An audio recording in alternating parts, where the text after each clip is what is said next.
Hey everyone, it's Tim here, and before we begin today's episode, I just want to acknowledge the coronavirus situation which is affecting all of us around the world right now. I realise that this is a difficult time and you may be feeling anxious, upset, worried, and uncertain about how this will affect both you and your teaching business.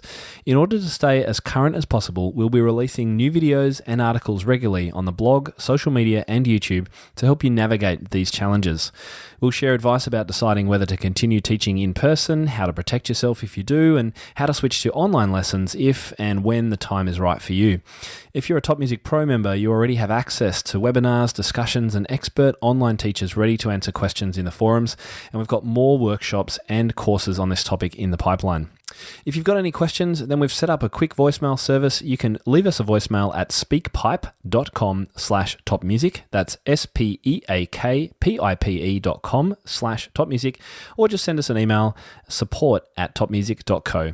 And rest assured, the entire Top Music community is here to help support and guide all our listeners through this challenging period. Keep up the great work, stay positive, and I hope you enjoyed today's episode. Well, hi everyone, it's Tim here and I'm back for another year of podcasting fun with you guys. Thanks so much for tuning in and listening, and I do apologise, it's been a little bit of a wait since we had our last episode in mid-December. I know lots of you have been emailing and asking on social, when are we coming back, when's the podcast restarting? So very excited that today we are kicking off the new Topcast. As you will have seen, the artwork has changed, the name has changed, and we are now a brand new named podcast called The Topcast, which of course goes in line with all the rebranding that I've been doing of my own business from timtopham.com over to topmusic.co. So this is all part of the process that we've been following for that rebranding since November. We actually started the process about 6 months before that. It's been a big job, and I'm delighted that I got the opportunity at Piano Pivot Live to formally launch the new brand to everyone who was there, and that's now rolling out across all our websites and social media channels, as you've probably seen. I can't believe it's already March. How crazy is that? The time has flown, and of course it has been a long break because so much has been happening since we took a break in December. And of course the biggest thing was our Piano Pivot Live conference, where we had, I think altogether probably about 150 people when we count all our music teacher delegates, our exhibitors, our sponsors. We had students, we had performers and guests, all here in Melbourne for 2 days. It was an incredible experience, an event that I could not have hoped for better. It really came together. I have an amazing team who helped me put that on, and it sounds like from our delegates, they just can't wait for us to do it again. It was so good. And, you know, just some of those little highlights, like having round tables for people to be able to, you know, really get to know other people there rather than lecture theatre style seating. We had incredible food at Ridges in Melbourne. We had fantastic sponsors. I have to give a shout out to my principal sponsor, Kauai, who made the event possible and was a great support through all of the planning stages and through the actual live event. So thank you so much to Kauai for that. So it was a great experience. I know not everyone could be there, so I wanted today and in the next 4 episodes to give you a bit of a taste of some of the keynote and workshop speakers that we had presenting at Piano Pivot Live, for those of you who weren't able to join us.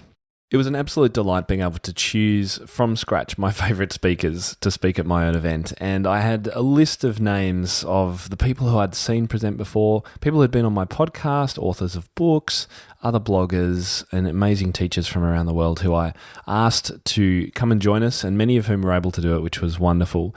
And, you know, it really is a highlight when you get incredible speakers who know how to present and engage with an audience and include everyone, and aren't those kind of people that will read from a script behind a lectern and things like that.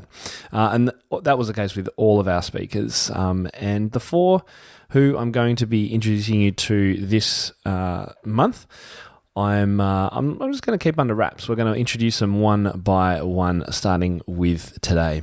So this is episode number 181 of the Topcast. And I did want to give a very special welcome to my Top Music Pro members. It was great to meet so many of you at Piano Pivot Live. I love each and every one of you and all the hard work that you're doing every day in your studios with your students. Keep it all up. Now, if you're looking for show notes for today, just head to topmusic.co/episode 181. All right, so we're going to kick off today's episode with one of our speakers. He was actually our keynote from day 2. And even though he's an Aussie, he lives in Canberra, I'm in Melbourne, we're only about an hour's flight apart. He is actually better known in the United States. And of course, I'm talking about Philip Johnston, one of music education's best-known authors and lateral thinkers. He's recorded for Warner Music as a pianist. He's composed for Alfred's Publishing, the AMEB, and Trinity Exam Systems, and is the author of many of music teaching's best-selling texts, including The Dynamic Studio, The Practice Revolution, Scales Bootcamp, Rhythm Bootcamp, Practiceopedia. There's a whole lot of them. Philip currently runs one of Australia's largest school-based martial arts programs and splits his creative time between writing, composing, recording, and co-developing the app version of his Scales Bootcamp book. Look out for his Rachmaninoff Chopin series on YouTube as well. Very, very impressive. Music that I still struggle with, and he's playing with ease, it seems. And you can find out more about Philip at philipjohnston.studio. So as I mentioned before, it was great fun being able to choose my favourite speakers, and one of the people at the top of my list was Philip. And we've known each other for some time now, ever since I read his Practice Revolution book, and it did actually revolutionise my approach to practice. I wrote about it on my blog, and in actual fact, it was one of the first articles that I started putting out there to other teachers and sharing with other teachers.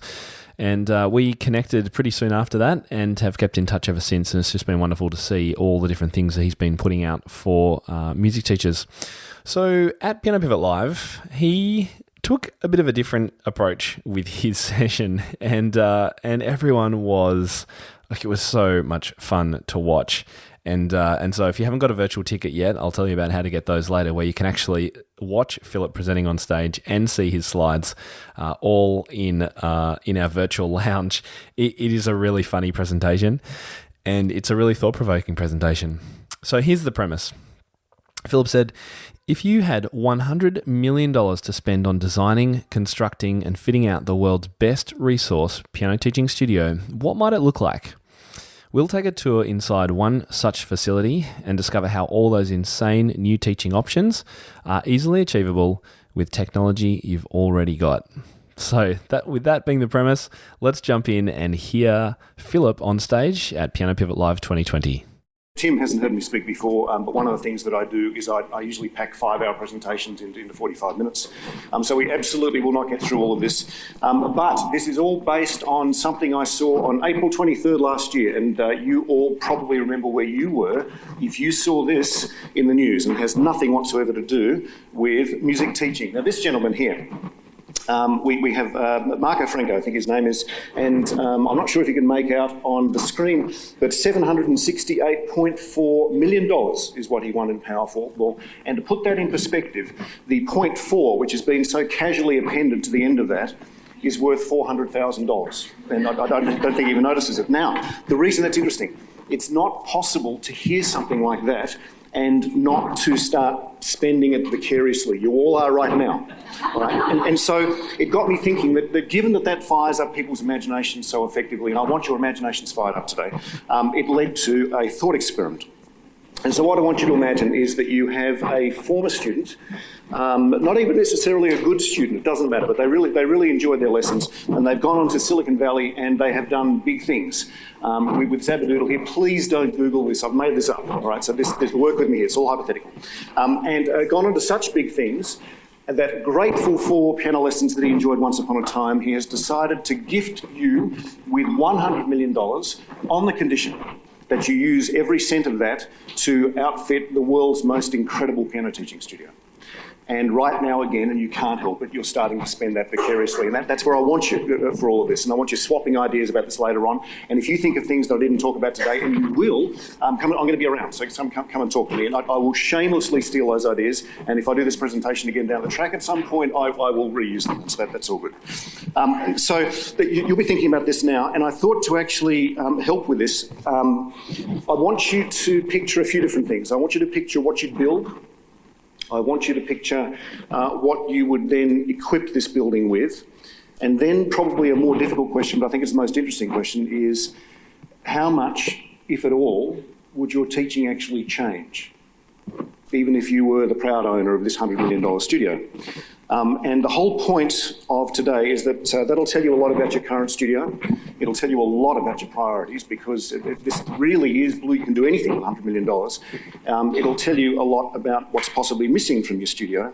And then throughout the presentation, the point I'll keep trying to make is that $100 million is not the obstacle to whatever it is that you think of. All these wild ideas you're having right now, the obstacle is almost certainly not financial, it's technological. And you probably have already the technology that you need that will get you 9/10 of the way to getting whatever idea you've got in your head now done. And we're going to look at some examples of that today. So here's how we're going to handle this. Somebody has left me unsupervised with Photoshop. And so I'm going to take you on a tour in a second of what my idea of a $100 million studio would be, and not all of it.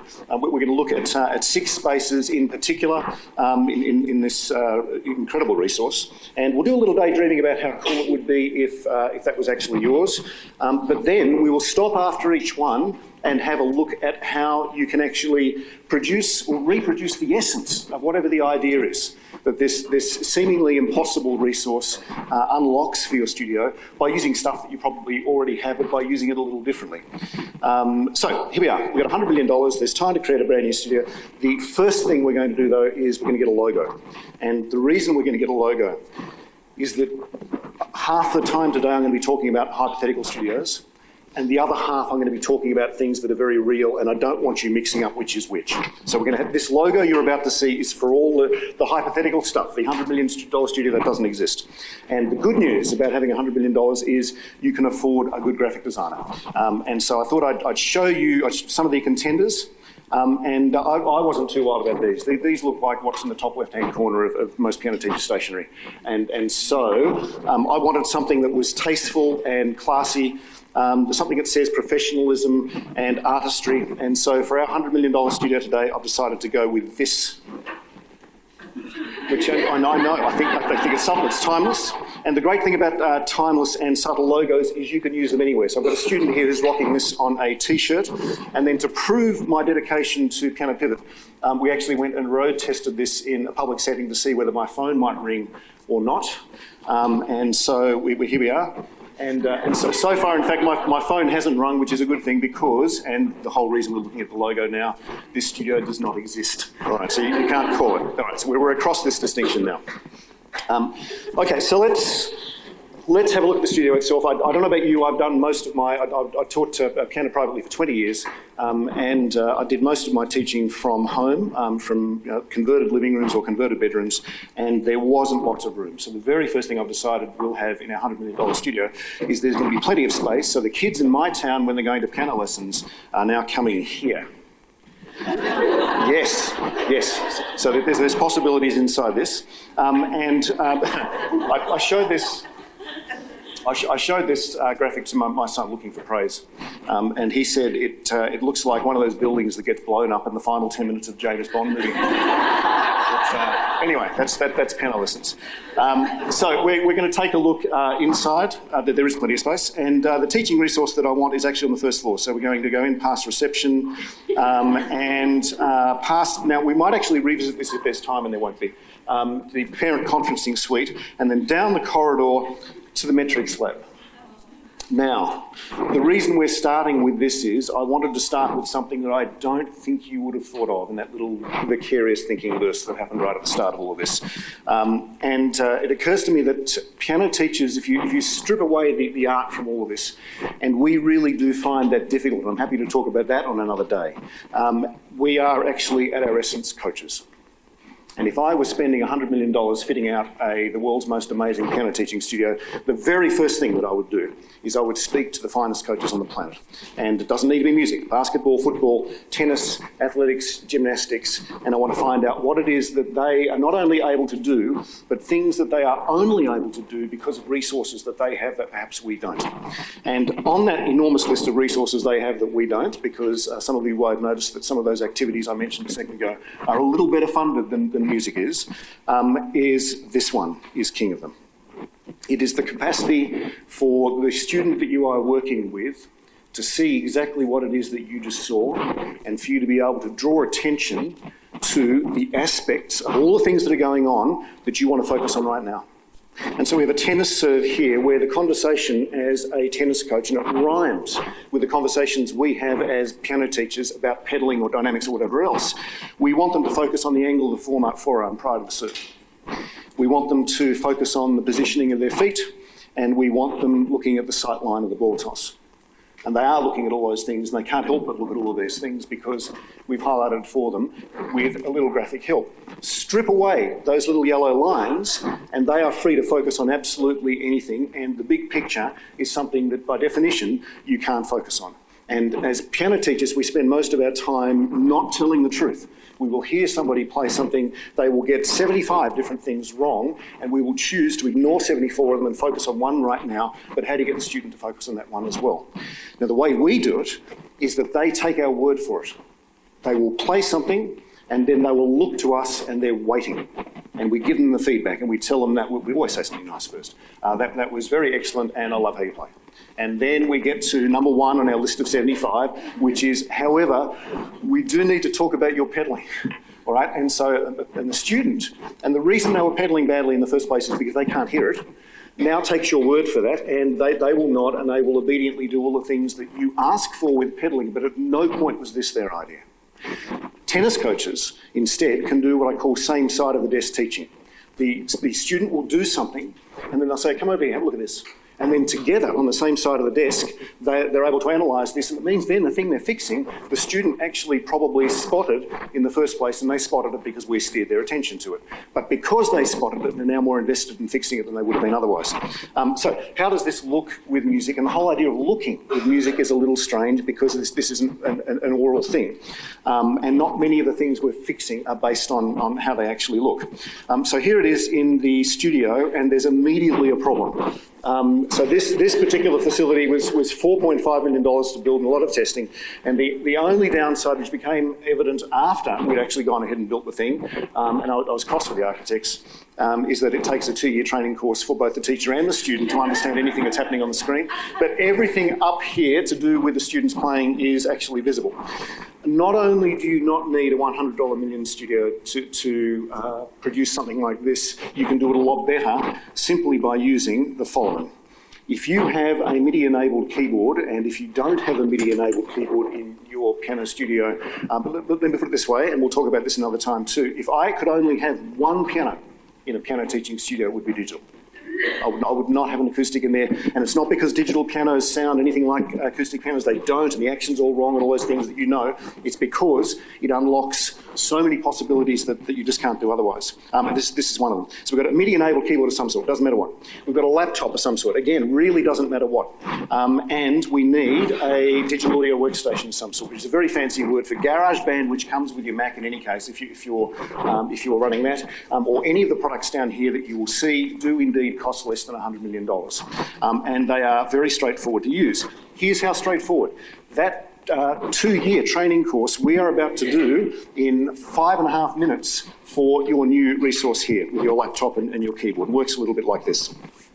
Anyone who's used these programs will be familiar with this, and if you haven't used these programs, the idea becomes obvious pretty quickly. This is a student who's just played a G major scale. The hardest thing to tell with these programs is which note has just been played, but that's the thing we're least interested in, because that's the thing usually that students can hear for themselves. If they played a G major scale and there's a note split or is in the wrong place, that's easy enough. So we don't worry about that so much. What they can see with no training at all is one of these notes is a different colour. And the reason it's a different colour is because these programs were designed for composers. These are composing tools, and these colour codings tell you at a glance how loud the notes are. Light blue for pianissimo, green for piano. Anything that is at the brown and the red end of the spectrum is getting loud, and you are looking graphically at one of the millions of students worldwide who, when they play a 1, 2, 3, 1, 2, 3, 4, 5 scale, do a thumb bump on the fourth note. All right, and now they can actually see this. And the challenge then, rather than the metric being, do this again until I smile at you, we can spin the laptop around at the end of their playthrough and then say, head back to your keyboard, try this again. I want all the notes the same colour. I don't even care which colour. Right, and then to give them agency over this so that they trust it all, you can invite them. I want you to produce a scale for me where the last note is really bright red, and tell me they won't get amongst that straight away. And so now we've got a common vocabulary. Let's look though, we're going to look at half a dozen different students now. They're all playing G major scales. This is going to tell us something different about each of them. Let's go on to the second one. Well, no thumb bumps happening here. So in fact, you can see that all these notes, there's a student playing a quiet G major scale at the moment, but it's all fairly even. However, look at the vertical lines, which are measuring where the main beats are in the subdivisions, and you can see that consistently this student is early. This is someone who's rushing the beat a little bit. And again, they can now see something that perhaps before they couldn't hear, so they couldn't hear, and now we've got a conduit to being able to bridge that. We go on to a third student. Most of these notes are nicely on time. All of these notes here are pretty much the same volume. The fourth and the fifth fingers are collapsing into each other, and tell me that isn't something you've seen lots of times before. This student here is getting all of those things right, but this is a picture of what a student who is not playing legato produces when you put it through the keyboard like this, and you can see that these notes don't quite make it to the next note. What we're looking for is just a hint of an overlap like this, which again we can talk about in the abstract, or we can give them this tool. And this is absolutely not for every student. Like any other tool you've got in the studio, this is another way of looking at things when the first couple of ways you've tried haven't actually broken through. And for some students, this will be absolutely their favourite way of doing things, particularly in an age where students are growing up with computer games, and they absolutely are. So, two hands together this time. I invite you now to look at the top, the start of the right hand compared with the start of the left hand, and you'll see that we have, this is pretty much bang on the beat here. This is slightly before, this is slightly before, this is slightly after, and so the two hands aren't coinciding. And again, this sort of split hands thing we've seen lots of times before. Well, actually, heard it is the way we talk about it. Now students can actually see it. And I'll just go back. Just give me a second. All right. And this one now, which a student didn't play, but this is your second last exam. We're having an exam straight after this just to prove that you've passed this course on how to use this, our 5.5 minute course. So this is your warm-up exam for this. Student didn't play this, but I want you to see if you, after the short amount of time you've been using this, can actually analyse what you think this scale might sound like, even though you've only seen the visual output. All right? So a couple of things that are jumping out at me. Whatever's happening here, the first note and the fifth note of the scale are really loud. Everything else is really quiet. We're not trying to troubleshoot. We're just describing what's here. The right hand is staccato, the left hand is legato. And the left and the right hands, again, are not synced. And we've spoken to the student about this already, so they probably should fix that already.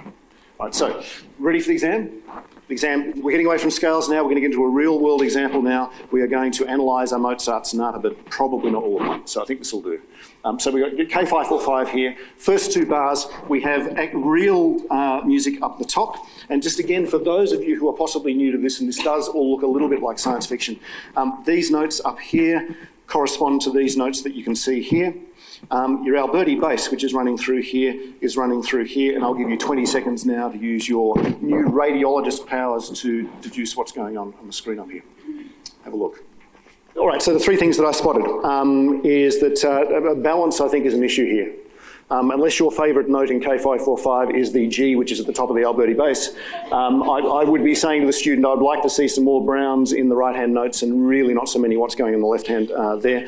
The fingers, if you look towards the right-hand side in the melody, you can see that that each note is not finishing before the next one starts. And we actually have three notes held down simultaneously at the, in fact, I'll just show you, just over, corresponding to this, just over here. We've got three notes held down simultaneously as the fingers aren't coming back up. All the good pedalling in the world is not going to make that sound unblurry. A point we can again make to the student, and we can invite them. Let's try this and see if we can get rid of that. And the Alberti bass itself now, we've got grid lines here, and the whole point of the grid lines is that things should be aligning to the grid lines. I would point out to you which notes are ahead or behind the beats, except it almost defies description here because it's so far out. And so we would have a look at where we want things lined up, and if this is my lesson, we're going to have a chat about the left hand for a bit. And of the 87 things we could talk about, and the three we've chosen to highlight here, that's the one we're going to go with next. So there we are. I think we'll head back into our $100 million studio and we'll see what's next. All right, so this is on the 10th floor, this one, the recording studio is big space, and we'll take a look inside. And for those, oh yes, I know. For those eagle-eyed amongst you might actually think, gee, that looks a lot like Abbey Road Studios in London. Where I possibly lifted the photo from notwithstanding, let's imagine what I've actually asked for is a faithful recreation of Abbey Road Studio in London because I like the acoustics. And so all the materials have been reproduced and all the dimensions, and we have a lot of pianos. There's a Yamaha CFX, there's a Steinway, there's a Bosendorf, Fazioli, there's a Shigeru as well, and you take your pick. And because these pianos don't sound good by themselves, we have flown out, and this is really important, a team of people to look after this. We have sound engineers who know which microphones to use and where to put them, and can handle a post-production as well.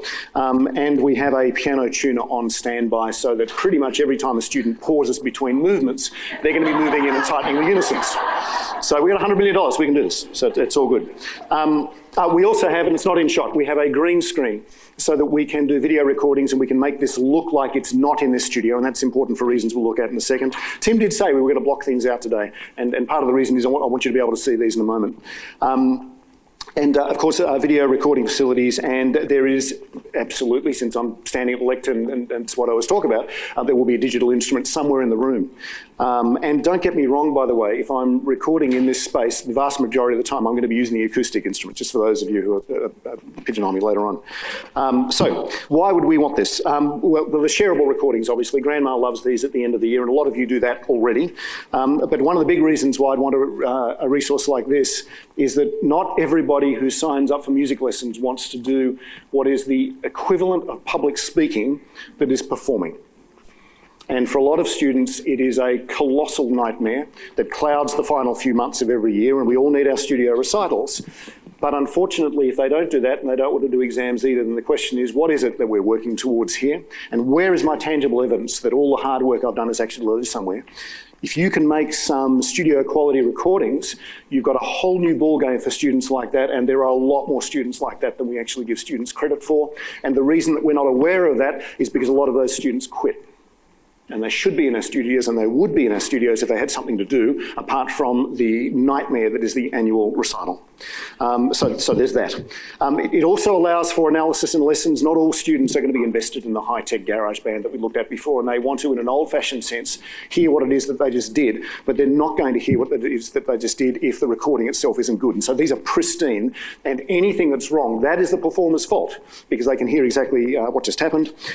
We can use progress snapshots here. I would be recording students pretty much after their very first lesson, right through until their very first concerto. And we'd be keeping all of those. We're going to come back and look at that as well. And a resource like this is going to attract students from other studios because they're going to need to make recordings too, not least of which is because so many piano competitions around the world now have opened up video auditioning for things, which is trivial if you've got the equipment, and it makes your students sound awful if you don't.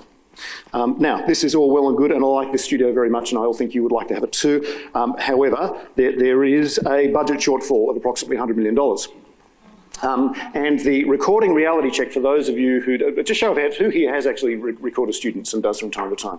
It's usually some, but not lots of hands. And part of the reason it's not lots is because doing it is really hard. So here are some of the reasons that people don't do the recordings and the reason they sound so bad. It is not one of the 9 concert grands that I named before that you're doing. It's whatever you're teaching on at home, which is almost certainly not perfectly in tune because your tuner doesn't turn up every day.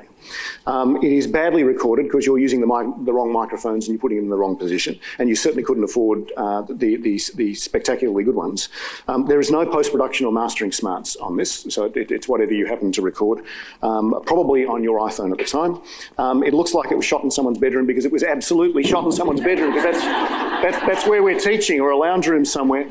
So it doesn't seem super professional. Even before anyone's heard anything, it looks like this is probably not going to be great. And the sound matches, for those of you who've heard this and you know what I mean, or have gone and tried it because the sign on it says you can, those pianos which are in railway stations which say try me, that is very nearly, no matter how good your piano sounds at home, when you listen to the recording, somehow it sounds like that. And so I will acknowledge these are actually obstacles to doing recordings. There is a way around this. You don't need professional recording gear at all. You don't even need a microphone. And what I'm about to show you has really only been possible in the past few years, but there's lots of companies now doing this. You will need the following, and again, I want you to register how many of these things you probably already have. a video camera of some sort for which your phone will be fine. And in fact, really you need two of these. And the reason we need two of these is because if you want to be able to make edits and you're videoing things, you're going to need a second shot so that when you're splicing between take 2 and take 27, we don't get the person playing suddenly jump to a different position or wearing a different shirt or whatever. Actually, the different shirt's not going to help you either way. You've got to manage that. I couldn't really find a graphic that looked like a green screen, but that's what the third thing along is. Or in the case of what you're about to see, a black screen, which again sounds very expensive and fancy, but I got it at Lincraft, for those of you who are here from Australia, which is just a material store, and it's just black material. You do need some good lighting. So you're going to any camera store and you're probably spending a couple $100 there to get some reasonable lighting. You need that digital instrument that we talked about before, because everything I'm talking about now is completely impossible on an acoustic. And you need that laptop that we worked through before that everybody has. You do need one more thing that I haven't put up here because you all would have focused on that because you wouldn't have known what it was. This is the missing ingredient in here. You need a piano sample library. Now, some of you are across these already, but a lot of people aren't. And for reasons passing all understanding, they don't put really good ones in digital pianos, and they should. What's actually happened with these is that I didn't use that space before at Abbey Road Studios by accident. I used that space because the first product that's listed here, and the second one is excellent as well, it's just in a different space, was a team of sound engineers who went into Abbey Road Studios in London, pulled out their finest grand piano, and recorded every single note, every single which way. It is 300 gigabytes of recordings of different notes at different volumes. And the result is that when you play a middle C on whatever awful keyboard you might have that's hooked up to your computer, the keyboard's not playing back the note, the sample library is playing back the note. And what you hear is Abbey Road Studios in London with a middle C coming out of a 9-foot concert grand. And if you really want to convince yourself of that, don't mess around with middle C. Play an octave down in the bass and have a listen to that. And then it thunders the way that you'd expect from a 9-foot grand, and in exactly the same way the digital pianos really, really don't. And I don't want you to confuse me with somebody who thinks that everything I do is fabulous. And then you listen to the notes up the top and they are perfectly in tune because you don't have a tuner on standby, but I promise you the people who are recording this sample library, it takes them months to do this. They do have somebody coming in and tweaking every time they think something is this much out of tune. They'll come and fix it. And so it's always perfectly ready to go. Well, I hope you enjoyed listening to Philip on stage at Piano Pivot Live. Of course, listening to it is very different to being able to see what he was doing. So if you want to watch the whole thing in high def with multi-cameras and his slides embedded so you can see what we were all laughing at from time to time, then you must get a virtual lounge ticket. And you can do that at pianopivotlive.com/virtual. And you can also watch a 3-minute wrap-up video of the event there to get you excited and find out more about what was actually happening at the live event. And you actually get, with your virtual ticket, it's about 10 hours of literally the best speakers in music education in the world. And you also get to download the Delegate Playbook as well, which is full of great offers and more information about our speakers and the events and note-taking spaces and all that kind of stuff. So the price, it's only $129 US. Head to pianopivotlive.com/virtual. And my Top Music Pro members, you get 50% off that price. And your coupon code is in our academy once you've logged in. So make sure you use that if you're a Top Music Pro member.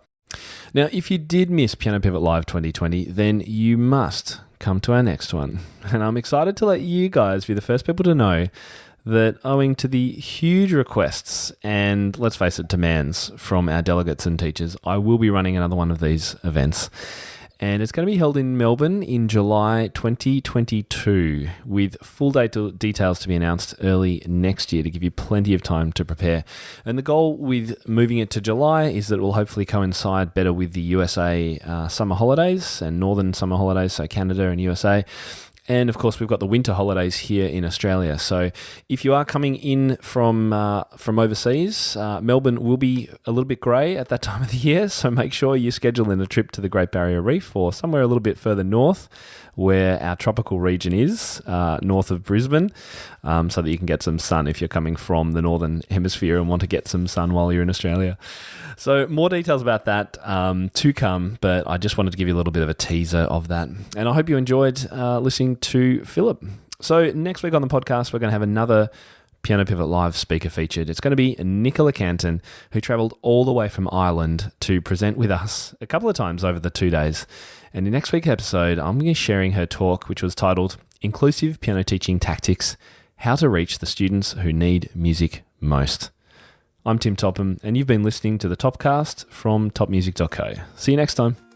For more information about this episode and to find out how to enhance your own teaching, visit topmusic.co. You'll find everything you need for your studio, from lesson plans to cheat sheets, quick win teaching ideas and guides on how to build your teaching business. Plus, you'll be connected to a global community of the world's top music teachers. And when you're ready, join hundreds of other teachers around the world by becoming a Top Music Pro member and get access to all our bonus content and courses, including an extended cut of today's episode. And don't forget to follow topmusic.co on social media and subscribe to this podcast wherever you listen to it. That's all for today. We'll see you in the studio.